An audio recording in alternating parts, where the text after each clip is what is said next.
Hey guys, Lawrence DeMonico here, president of Rare Breed Triggers. For the first time ever, the ATF has officially put in writing under a court order that forced reset triggers, or FRTs, are not machine guns.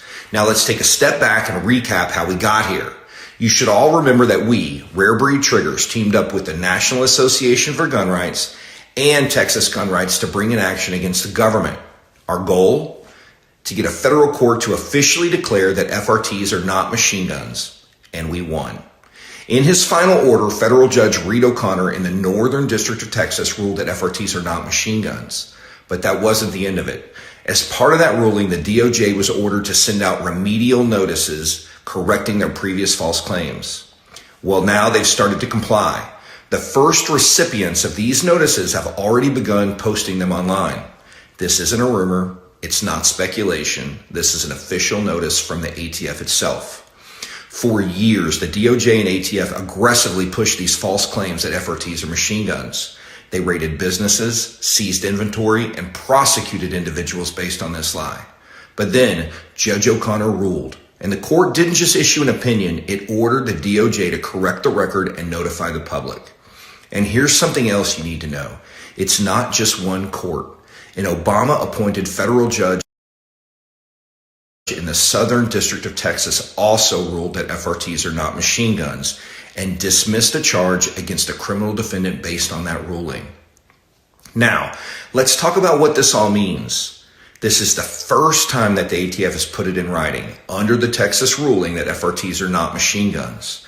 And of course, that's huge. But you're probably wondering, why isn't Rare Breed Triggers selling yet? Well, I get it. While this ruling and the ATF's remedial notices are major victories, things are still very much complicated. Unfortunately, we are still bound by an order from a judge in the Eastern District of New York. That judge made a preliminary finding, and I repeat, preliminary finding going the other direction, and enjoined us from selling FRTs for now. But I want to be clear that preliminary finding is not a final order. The entire case in New York hinges on whether FRTs are machine guns, and now we have two courts that have ruled they are not. When the federal court in the Northern District of Texas ruled in July of 24, the judge didn't just say FRTs aren't machine guns, he vacated the ATF's classification stating otherwise. That was a critical development, and the DOJ was required to inform the public accordingly. Now let's talk about the New York case. Instead of bringing a criminal case against us, the government used what I loosely call a legal loophole and filed a civil action. Specifically, they filed a 1345 civil fraud action against us. What was their claim? Well, that we were wrong when we said FRTs aren't machine guns. By doing this, they lowered the burden of proof and picked a venue where they thought they had an advantage. But even the New York judge admitted the entire case depends on whether FRTs are machine guns. Now that multiple courts have ruled they are not, the government's fraud claims should collapse. And that is exactly what we've been arguing to the court.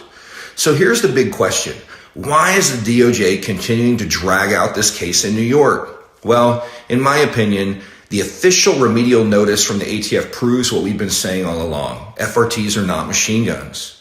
If the DOJ and ATF follow their own notice, they should dismiss this case against us in New York, and we should be able to sell FRTs again. But if they don't, both the Texas and New York cases will continue moving through the court system, including the appeals courts. One way or another, we're hopeful that this positive momentum will lead us to being freed from the preliminary injunction in New York so we can get back to business. And with all of that said, God bless, and thank you for your support.